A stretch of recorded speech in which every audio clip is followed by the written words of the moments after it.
Ṣẹ̀kẹ̀rẹ̀ lọ bá jó, ṣẹ̀kẹ̀rẹ̀ lọ bá jó, olúwa mi ò dìde ojó ṣẹ̀kẹ̀rẹ̀.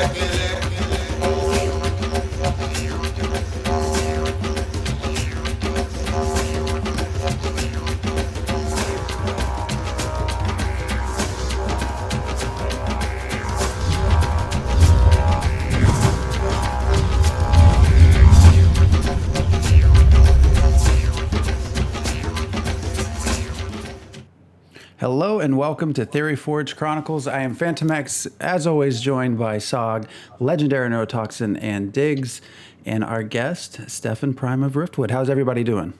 Doing good. Great. Doing fine. Awesome. Well, we are, of course, continuing our DSS sort of twice a week, having guests on. Before we really start getting into discussion, I'm sure everybody already knows who you are, but as our guest, why don't you just sort of let everyone know a little bit about you and your role in Illyria? Sure, I am the Monarch of Riftwood, Kingdom 6, comprised primarily of Genoa and Toresk, with a sprinkling of Dross and a little bit of Naren in some of the northern regions. I head up that community, and I'm extremely proud of it. Do you want to... Wait, I have a question real quick, because I did not understand Kingdom 6. So how is that designated? Sure. So there were 6 kingdoms when the map selection originally was going down. And those 6 kingdoms were comprised of different kind of races. 2 biome segments. Yeah, some biome segments. Some had as many as, I think, 4. But and it changed depending on how where it was located. But Kingdom 6 for Angelica is actually kind of the tropical area. It's the tropical rainforest and the tropical wetlands. And so Kingdom 6 is there. But I mean, was it based on IP? No, Kingdom, it's numbered by north to south. North to south. 1, 2, 3, 4, 5, 6. Gotcha. Okay. It was before they put in the artificial names. They just had numbers, which is interesting because in the application, like the way that they're labeled numerically in the system, in the DSS system, Riftwood is Kingdom 1. Like Riftwood is domain ID 1. But to move on with the introduction, so you were not always the monarch for this kingdom. Do you want to tell us a little bit about that? Sure. So Kingdom of Riftwood was originally founded by an individual known as Airbax. He's a really great guy. I joined him back when we were on NA East, and after some deliberation, we decided to move to NA West because a lot of internal reasons. I think mainly we felt like it was more of a place that was centered more around the story of each kingdom. There's Blackheart and stuff like that. So we really wanted to be somewhere where it was more kind of role play focused, because that's what we really enjoy, role play. A lot of us do. And he had some family events that happened, and he had less and less time to devote on the game, to the point where he would be gone 6-8 months at a time. And the community was largely held down by a few people, Silva, Kaliva, and Ren, and they really kept it active. And then he came back and he's telling me, I can't be active anymore. I just can't. So I'd rather it go to someone who I know the community is going to thrive under than just let it die. So we all worked it out, and he made me the monarch. Very cool. So at what point was that? Like, that was... I would say that was... either late February or early March this year. And did you have to do any restructuring? what was the effect on your particular community? So there wasn't really any restructuring. It was kind of everyone knew he was gone a lot. We had a couple people that we think were kind of more interested in taking things over that vanished the second he announced that. They just up and left. They were angry, and But after that, most of the community at that point were people who had relatively stuck together since back when we were in Vornair and Doladeran back in the old days. A lot of the dukes stemmed from my duchy originally. Kanan and Kaliva. Interesting. I guess I had not thought to ask our other guests about this, but how did your community accrue? Like, because the four of us have come from other games, so is it largely a community that have been together from previous games, or? So there's kind of a half. There's literally a half inside of my duchy. A good half of it came from the game Star Citizen. We were looking through, and we had this big community, and we were sitting there and like, well, what other games can we get into? And I came across this game on Kickstarter, Chronicles of Valyria. I was like, this looks kind of cool, and we all backed for it, and we were trying to figure out a thing to do, and I wanted to go up to a Duke so that we could have our own little thing with our counts, because a lot of the people from Star Citizen went up to count level. And so, my first thing was, I love French culture. Heck, that's why I'm wearing this shirt. I love French culture, so I named my duchy Alsace, after Alsace-Lorraine, and had the original name Adrien de Valois. And so we kind of started growing, and then we had a family go together, and we were originally in Doladeran, and then it got turned into Vornair. And then, we kind of ended up, at the time, there was a lot of panic about the limits on how many dukes can be guaranteed in a spot. So, I didn't quite make the cut. So we went kind of as a free duchy for a while. And it's kind of how we came together, as we originally came together in Doladeran and Vornair. And then we kind of grew until we landed in Riftwood. So now you went from this idea, and you migrated from the grandiose dreams of Vornair into what ended up being this like small kingdom on Angelica. And since then, so we haven't seen yet other monarchs actively choosing to use the tribal names for the monarch role. So can you talk us through a little bit, like, what is it about the Genoa that's attractive to you? So you went from this idea of a Western European French idea to now it's that doesn't translate to tropical rainforest very well, but you're embracing it. So can you talk us through that kind of transition? Sure. So some of my favorite things of all times, for those who know World of Warcraft, Zandalari trolls. I've always loved that culture. Love that kind of thing in it, and I love just love the South American kind of. I've always kind of enjoyed reading the history. I'm a big history nut, so I've always enjoyed that. And then, of course, the Mandalorians. Love Mandalorians and that culture. And when you look at Genoan culture and you see that they're, this intense desire for honor, striving for self-improvement, strength through combat, which, doesn't mean kill the guy you're sparring against, but win. And, when you meld all these things together, you get this kind of proto-Mandalorian, proto-predator kind of culture. And I just love that kind of culture, and I really wanted to kind of get immersed into it, especially since I love to role play.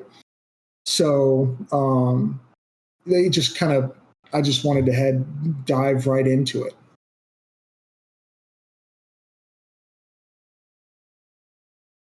Yeah, I think Suddenly really quiet.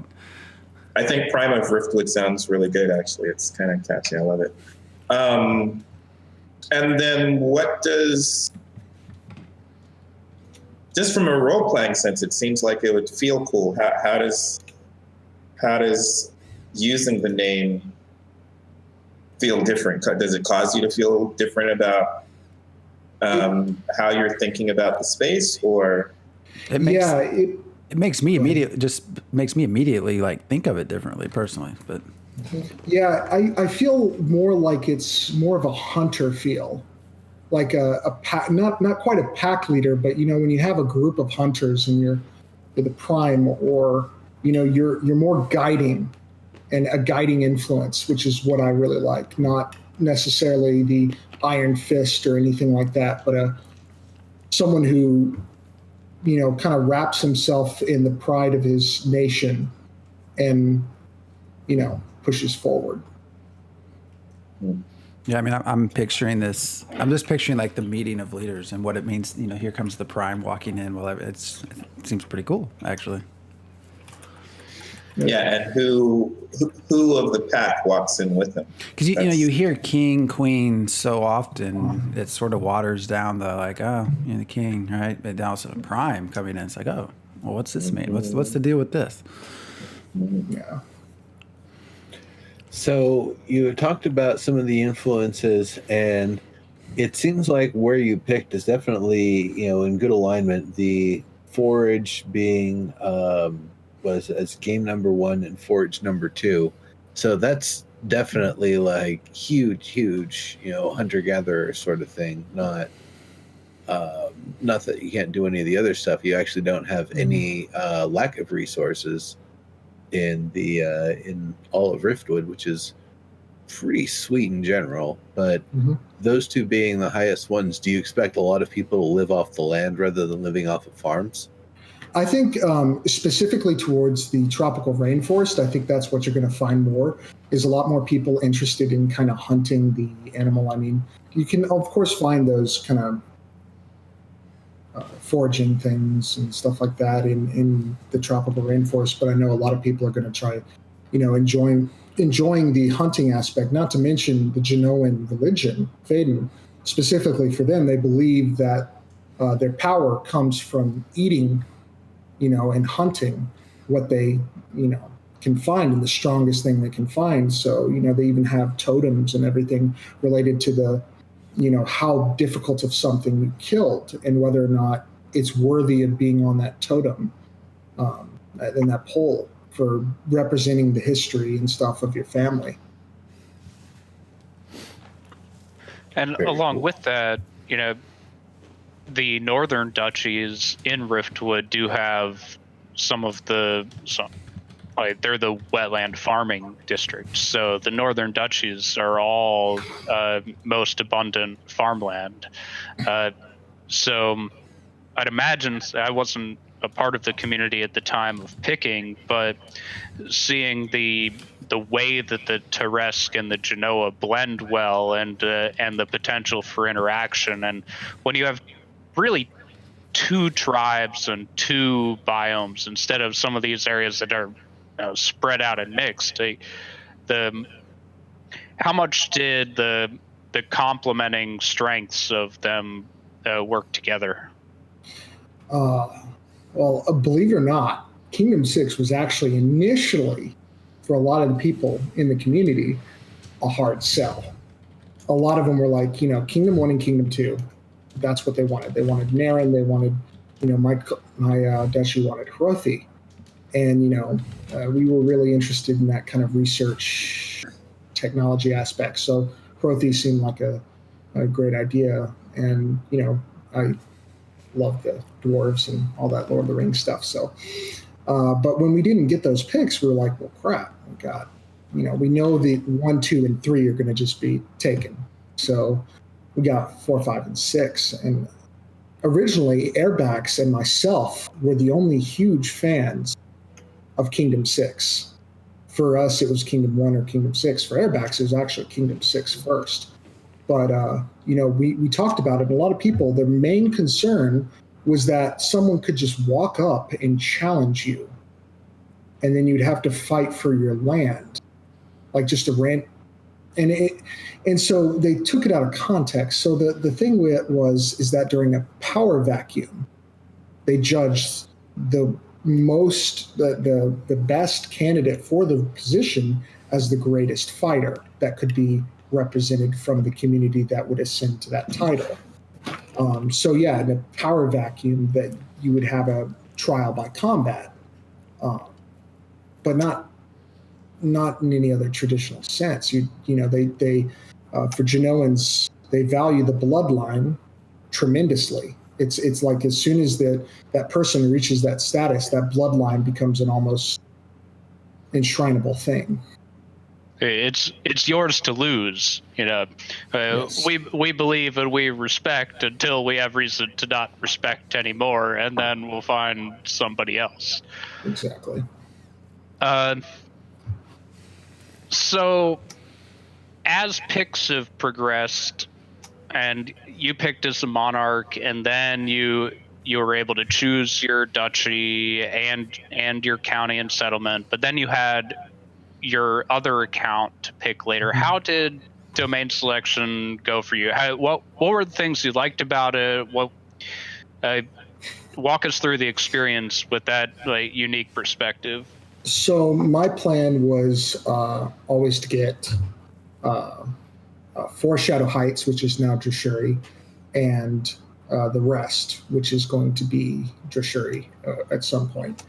And for the monarch, I kind of always resolved that if someone ended up picking the rest, okay, I'd place somewhere else, and I'd end up gifting the ducal title to whoever I thought would be a good duke.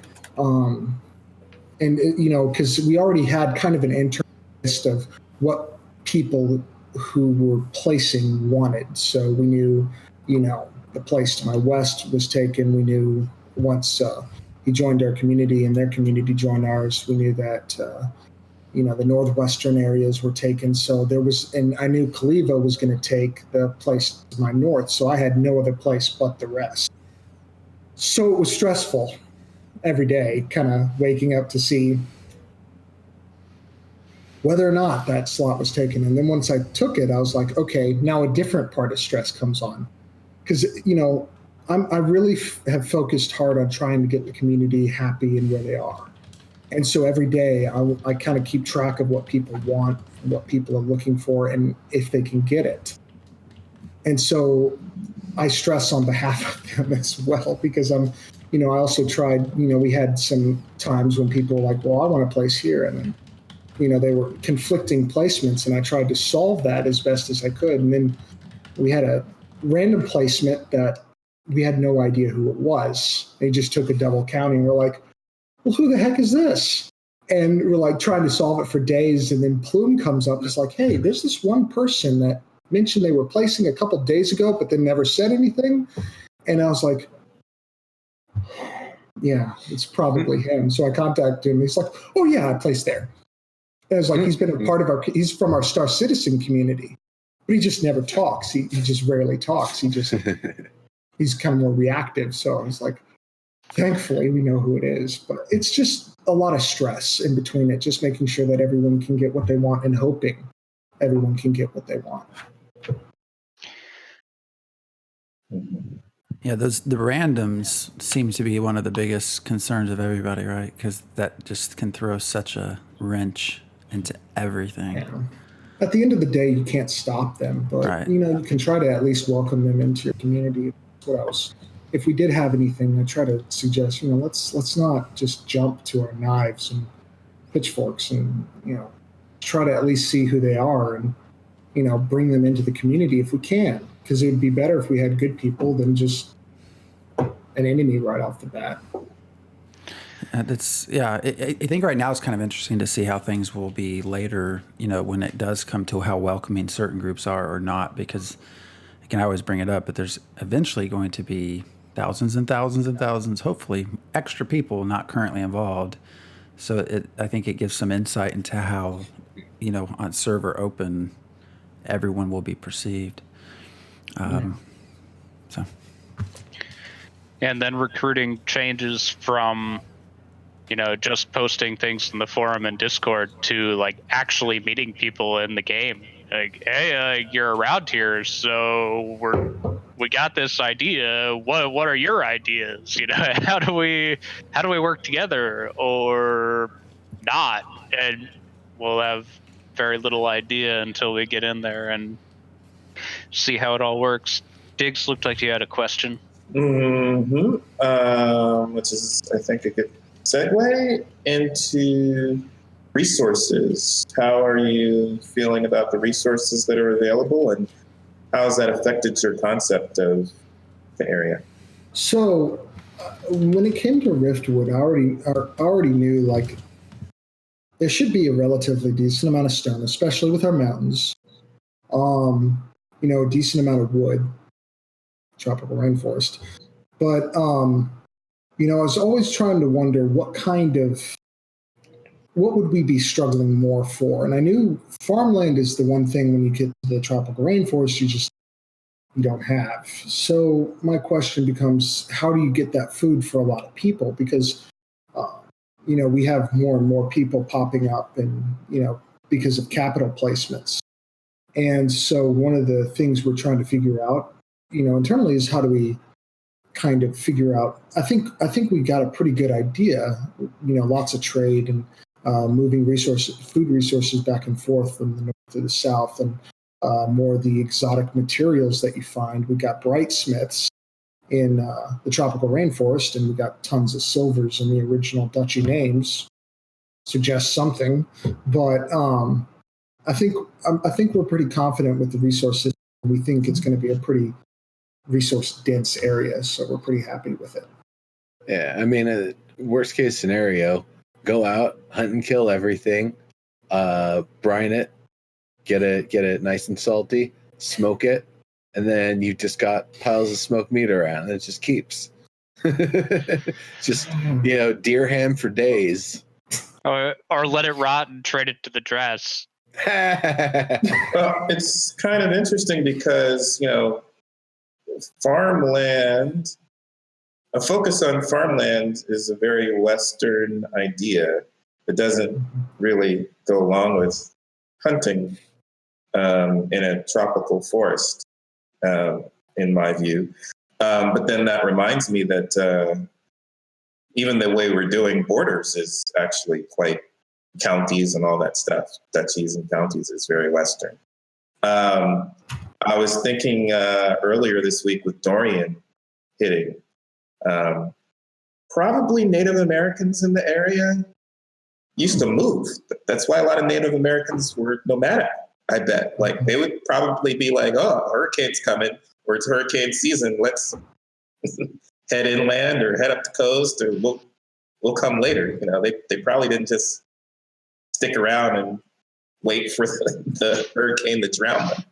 Or destroy their homes. Yeah, until you get into the central southern areas, you still get some of those nomadic tribes. But then when you start getting into the mountainous regions, not mountainous, but the Mayans and the Aztecs, you do have some farmland and some crops and stuff like that are grown, not in the traditional Western sense. And without domesticated animals, it meant that they couldn't yield as massive of a crop. At least in this sense, we have one of the advantages that a lot of Central and Southern American societies didn't have at the time, which was, domesticated animals. We got, like, I know this is fantasy, but otter bear, and all these other creatures that hopefully we can, use to help amplify our crop yields. Well, you're saying advantage. I mean, I don't think that they saw it as a disadvantage. It was just different. Yes, it was different, but one of these books that I loved, I actually read in high school, was Guns, Germs, and Steel. And it kind of was a historical look and understanding of why European culture advanced so rapidly, not culture, but technology advanced so rapidly. And one of the biggest reasons is that they had beasts of burden to kind of advance their technology to use as, to power greater and greater machinery. Whereas a lot of South American and Central American technology relied on the people's involvement in that technology. So, right, but machinery advancing isn't necessarily a good thing. It just is something that happened, and Western people happen to be interested in. it did. Yeah. Mhm.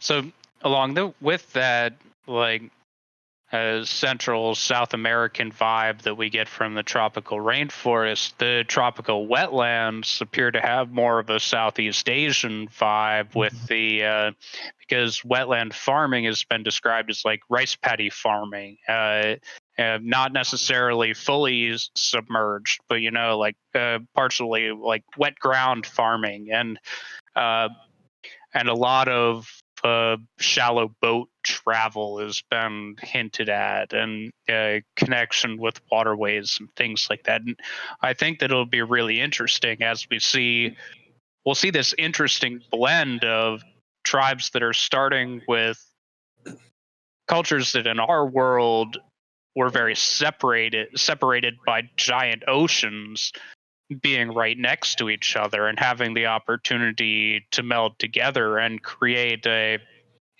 blended culture over time, or at least have buffer zones where there's a mix of both, and see how the transitional biomes look, and how all of that gets integrated in.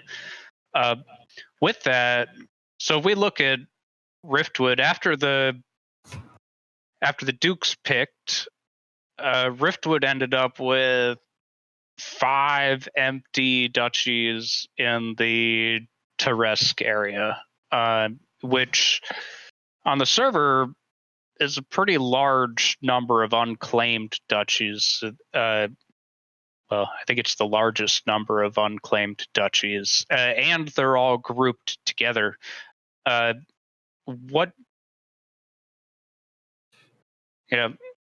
what are your thoughts on that? I have lots of thoughts on this, but it's not my job to comment on this right now. Sure. So we have a lot of people that were interested in upgrading to, but unfortunately, there's not been a duchy package in quite a while, and so they're interested now that they know what kingdom they're getting and what their culture is going to be and what duchy they'd like. We actually are full technically by people who are interested in buying up to the ducal level, and we already have them.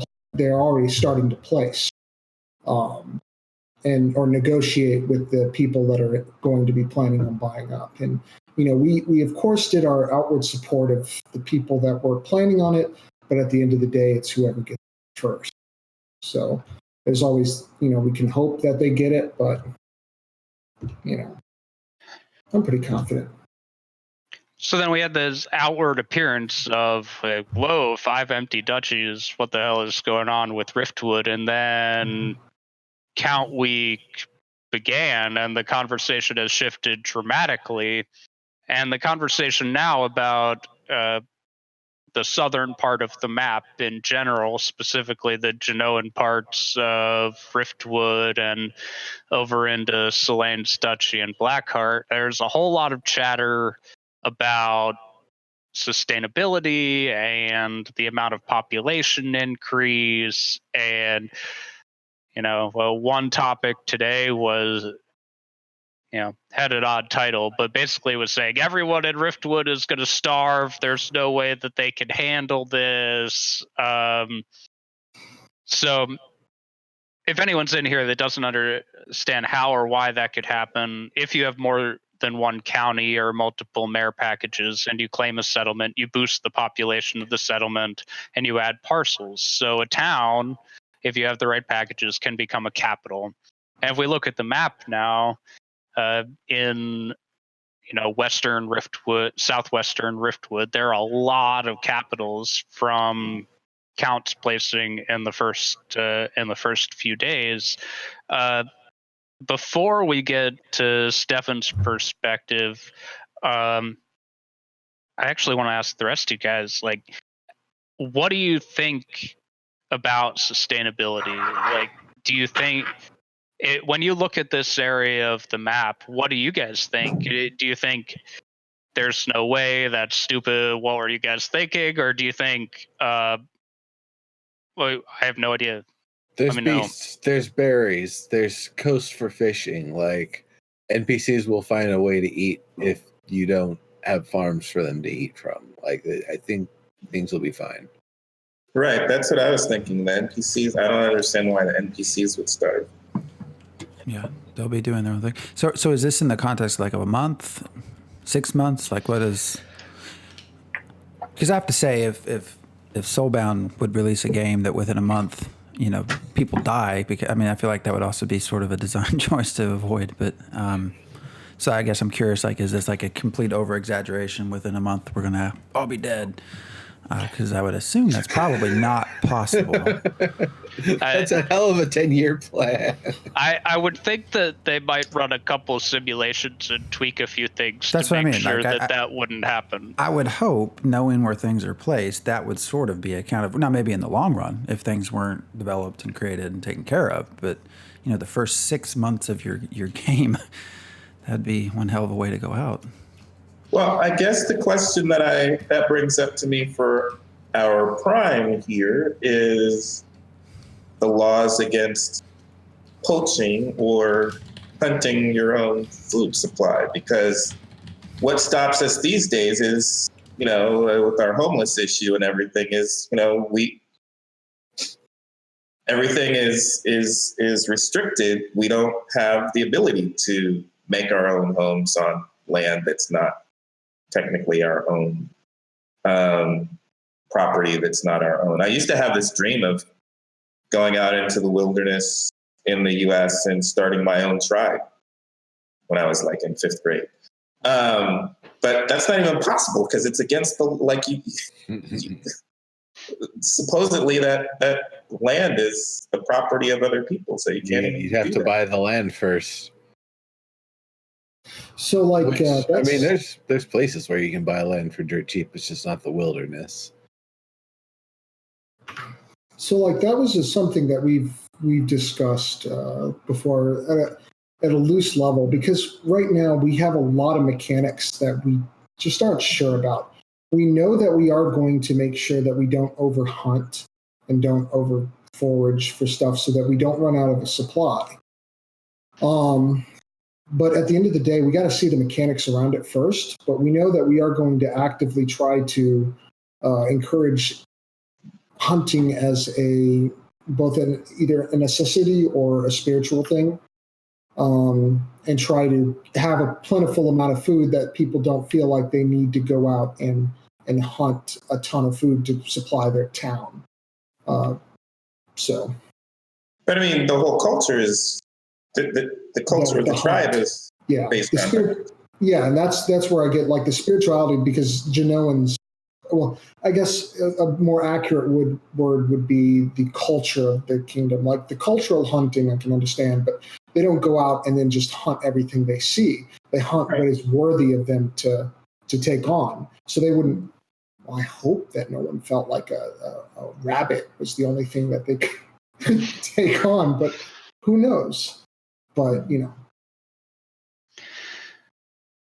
yeah, nobody wants to be the rabbit totem Genoa.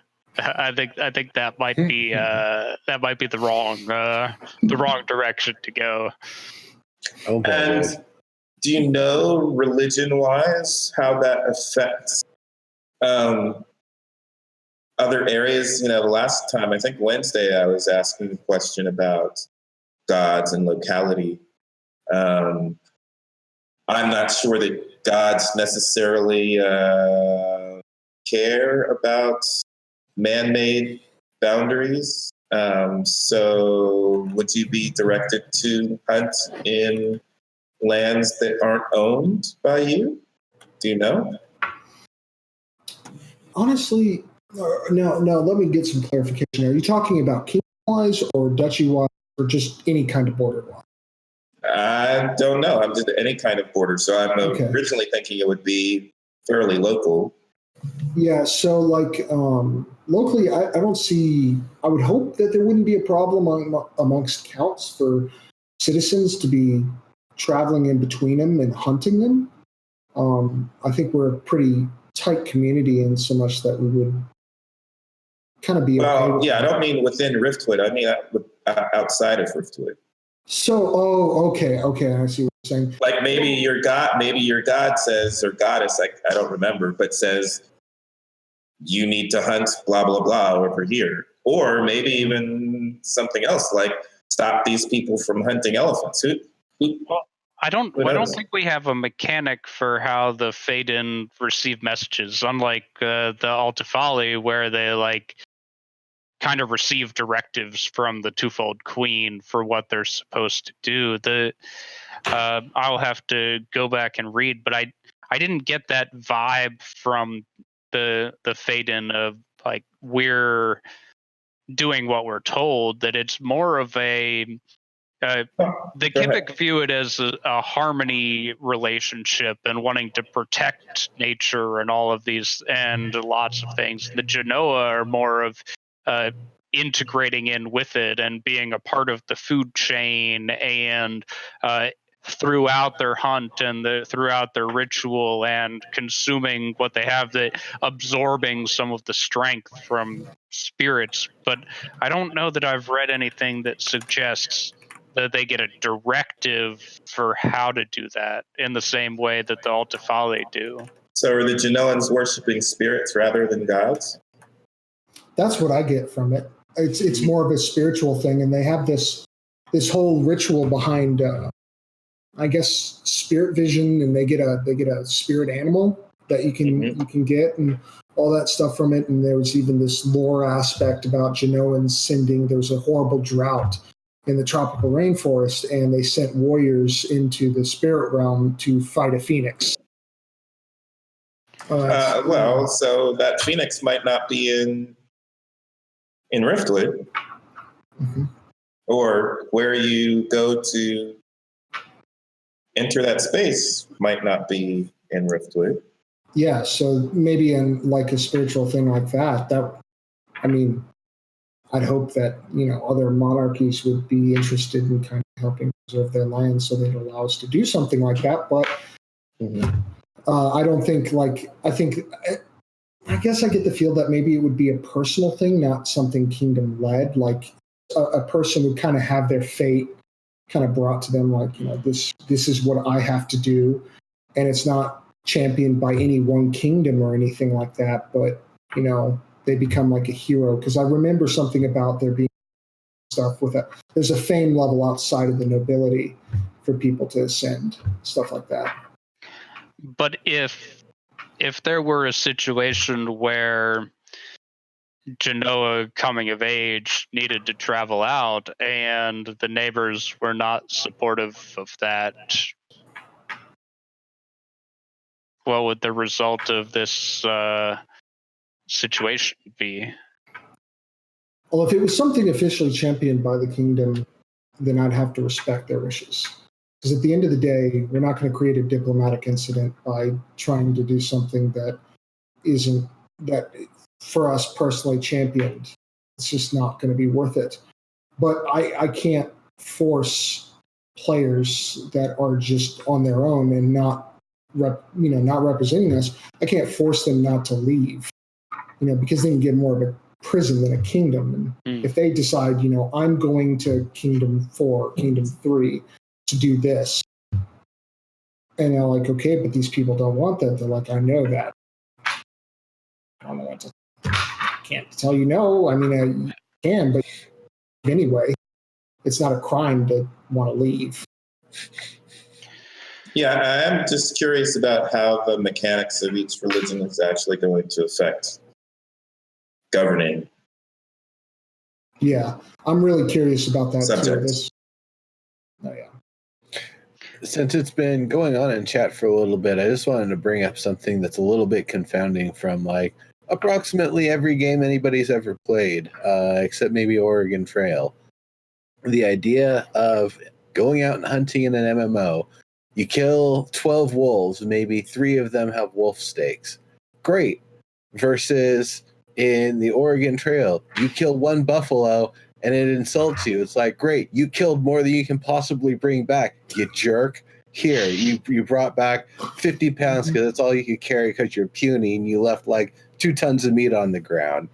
And so, I mean, that's kind of what I think of with this is they're not going to have little pieces of meat that you get from, as a random reward from killing an animal. You kill an animal, that whole mass of meat is there in the resource table of that creature. So I don't think the overhunting and the amount of hunting relative to the amount of people you're feeding is actually going to be the worst thing in the world. I think it's going to be fairly reasonable to be able to live my out whole in the world position like on that. Chad, I mean, I don't want there to be over hunting. I don't want things to like collapse, but and the response is, well, we'll teach people. Well, I don't think everyone wants to learn, or we'll develop programs to create sustainability, which I know people will. There's already plans to do that, but that's going to take time. So what about that one, open to a month later when you finally reach the technology to start some sort of sustainability? So what about that period of a few weeks, right, where everybody, because this, the natural rush of a new game, everyone wants to try it out, right? So you have this huge server bump, and then the natural course of things, it slowly comes back down to whatever its population will be. So what happens in that first 2 to 3 weeks when it's shiny and new? And you don't, you just, because of the way the game is, you just haven't developed the knowledge to create those yet. You're going to, but you're working through the process of living in the world and playing the game. So you haven't actually created it yet. Like, what happens in that very opening rush? I guess that's that's sort of the devil's advocate of, I feel like a lot of conversations just don't take into account that very first 2, 3, 4 weeks when you are going to have tons of people interested. And I don't know that they'll all stay, but they can do a lot of damage in 2, 3, 4 weeks, I would assume. Yeah, if you have a lot of people jumping in, I mean, we'd have to, like Biggs, you mentioned earlier, like the mechanics of ruling subjects. That's something I'd have to see to figure out if there's a way we could combat that and then lessen the laws over the course as people get less and less interested in just going out. Because we also don't have a traditional leveling system, where you go out, you kill something, you get 50 experience points, you walk back, you develop your skill. And that's where I'm interested in seeing, like, is there a way for you to develop your skill outside of actually killing the thing? Can you track it, all that stuff, practice the bow at a range or something like that. And then you have, you can develop all your skills relating to actually hunting the creature. And then maybe, schools, academies that focus on training you to butcher the creature or whatever. I'm just interested to see what kind of stuff they have on that. And then the laws that you can implement to kind of prevent over hunting.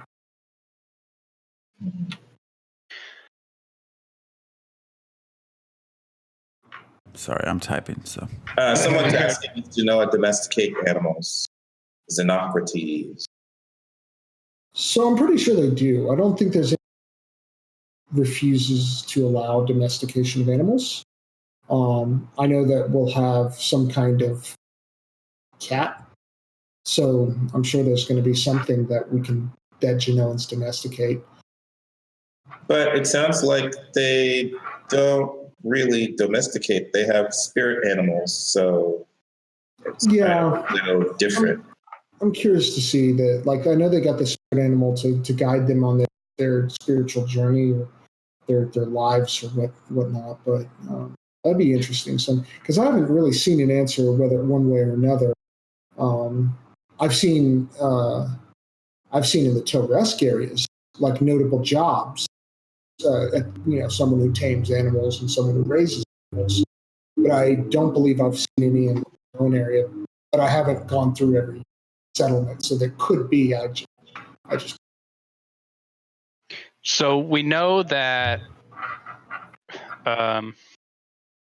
you can buy in the shop otter bears, and soon you'll be able to buy the battle cat mount things or whatever. And so I think that from a global game mechanic perspective, that everywhere has some variety of animal taming or animal husbandry or because it doesn't say in the shop like you can't buy an otter bear mount or otter bear pet if you are Genoa, because nobody is officially anything yet.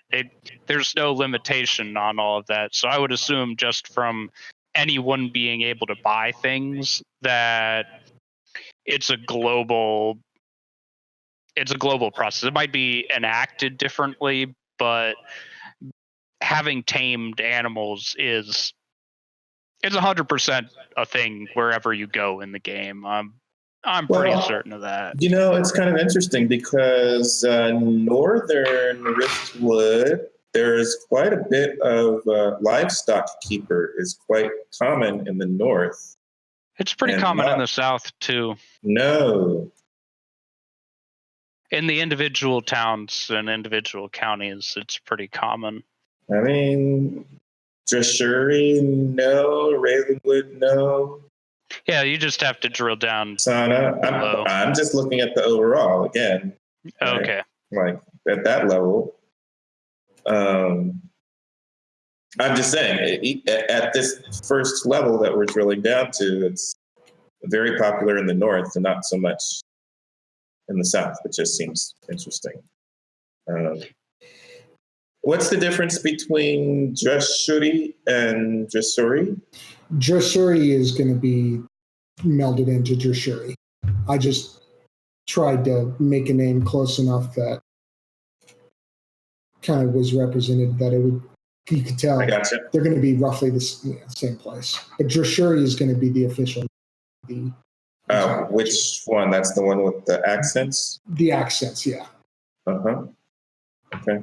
So Dressuri was the king account that was passed on by Airbacks, and Dressuri was Stephan's original Duke account that now he controls both, and after selection we'll be able to merge them into one cohesive entity.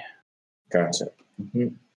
And do you have lore for that, or are you just gonna pretend like they were always one? So actually that's something that I was going to think about. Me and my goal kind of having some lore element to that. I'm still working on the story, but we enjoy that writing element, so we're working on that. But I would like to, like two families coming together, and that's what we end up having is these two regions melding into one single unit.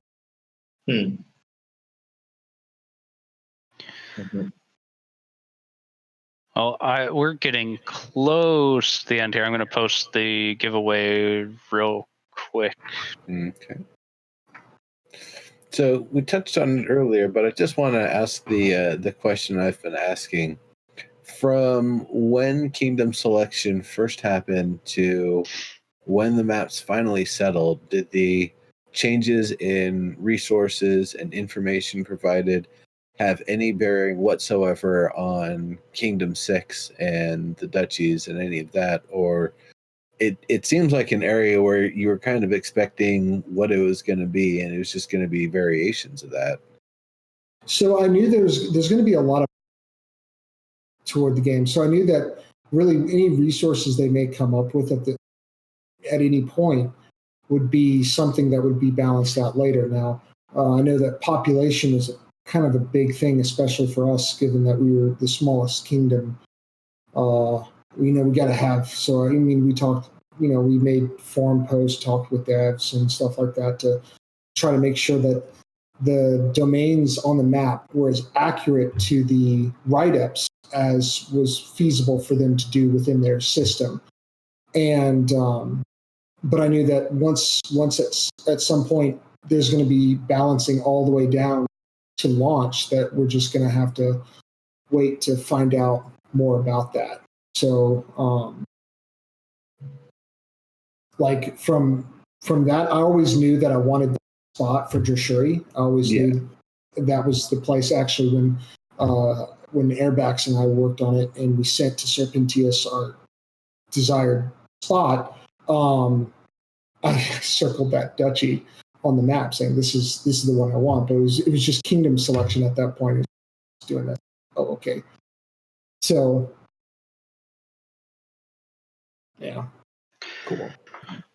So if you were to make your best possible pitch, so as a monarch, you have several layers of this. So first, your best possible pitch to join the Kingdom of Riftwood, and then from your perspective as the Duke, your best possible pitch to say, well, not only should you join the Kingdom of Riftwood, but you should join the Duchy of Drashuri.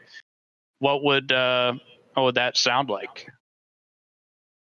So for the kingdom, we have pretty much something for everyone. So my focus would be more to capitalize on our community and how close we are, and how we work together and we game together, and we play a bunch of different games together. So we try to focus more on the relationship between our community members than this particular biome.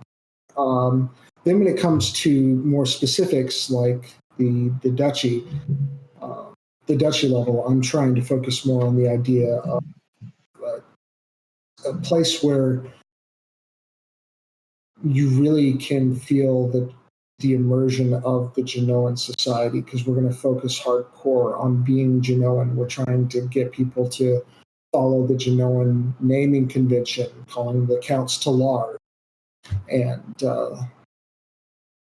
and if you're more interested in role play as a Genoan, we have, of course, a couple other duchies like that. So it really comes down to which community do you feel you want to spend the most time with, and make your decision off that, because then I have to be a level of impartiality as the king, because I want people to go where they are going to enjoy their time in the kingdom, not because I don't want them to feel like, oh, he's the monarch, I should go there.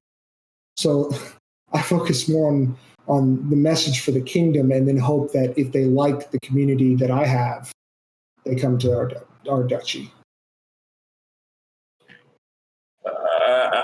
My takeaway is, if you want to be Genoan, come join us. You go to the only kingdom that has any Genoa.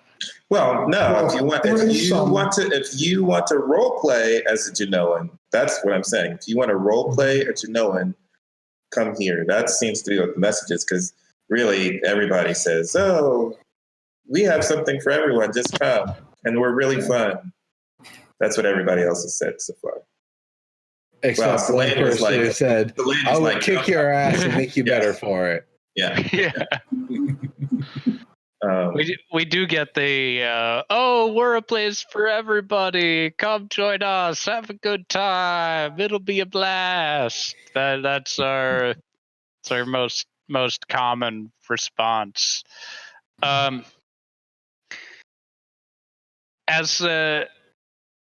As a monarch,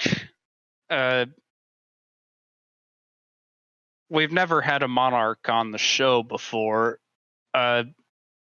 How would you like your kingdom to be viewed in the eyes of the other monarchs?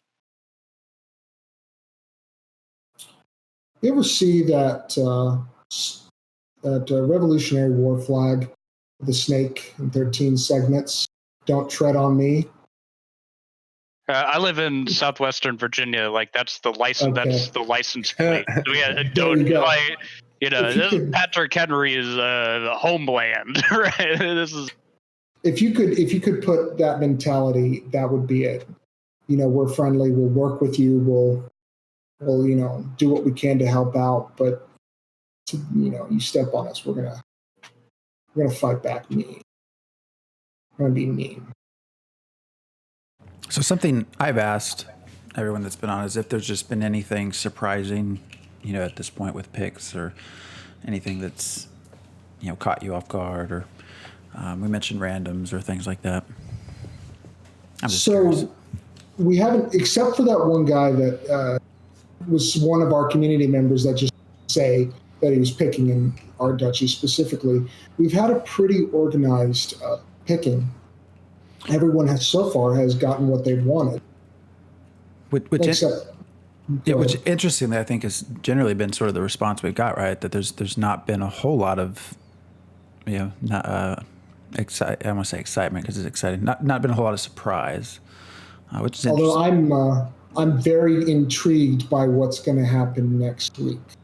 Yeah, because then you start having mayors picking, yeah. And there are a lot of packages that were bought up to the count level from the mayor level. So I'm very intrigued. Yeah, that's see true. Where that goes. We'll see. Actually, let me just see how many were sold today on our server. Yesterday, there were 20 sold. And the previous day, there were 30 sold. But today, last time I checked, since I checked last night, it's not like I'm not doing it like it's my job, but I'm just kind of periodically checking. But if I were to, let's see, Angelica County upgrade, wow,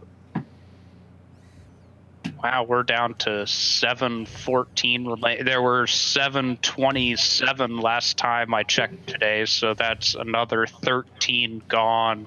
So that's 16 already today. So we're on track to have another 20 sold today. But we know in Riftwood, at least 4 of that. We had a couple people who were picking and added a county or 2 on the spot.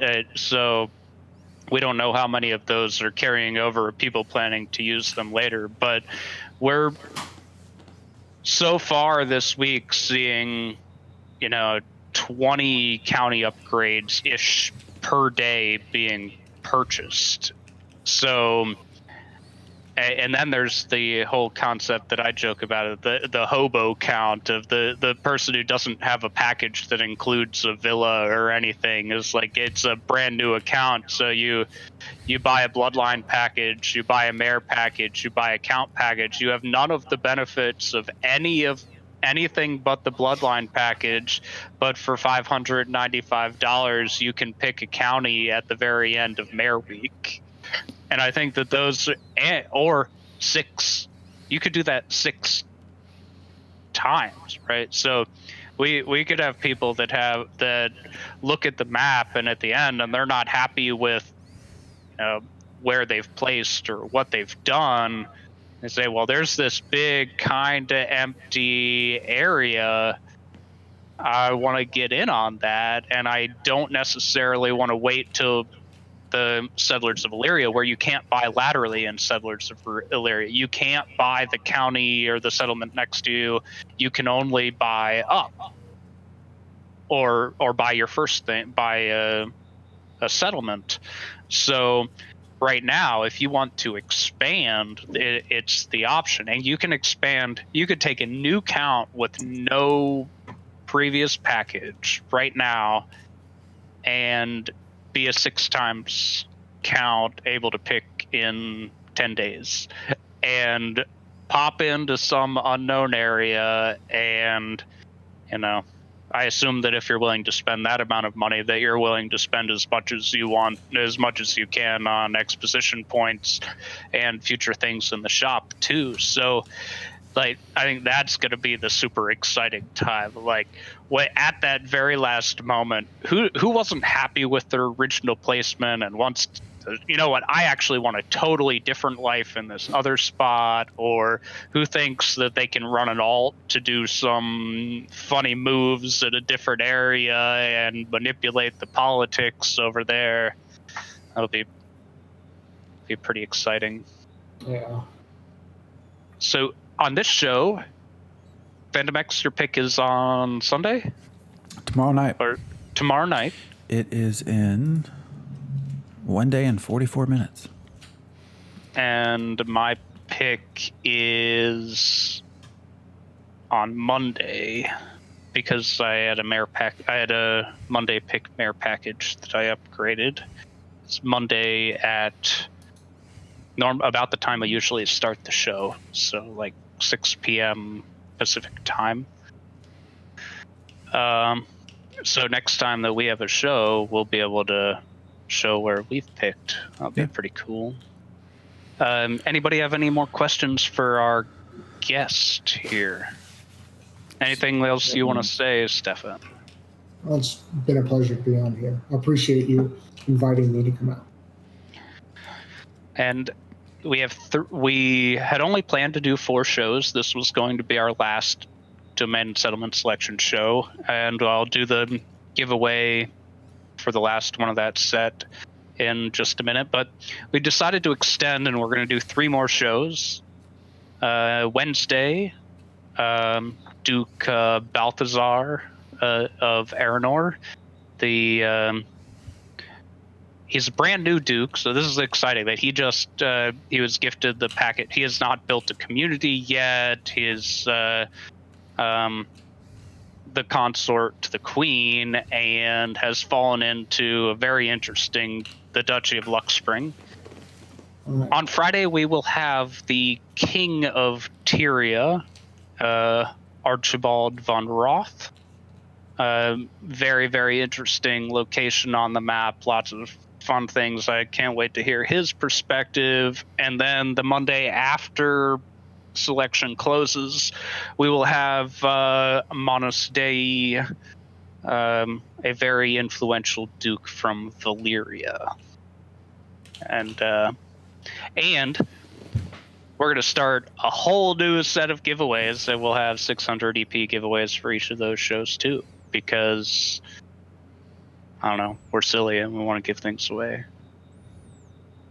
But awesome. Should I do this giveaway? Should I do it? Please, because we could sit here for an extra 10 minutes while you try to find someone that's actually in chat. I will.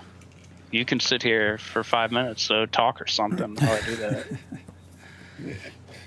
Actually, go ahead. Oh, I was gonna say the article sounds like some issues related to selection, some sort of compensation. Yeah, I don't read that website.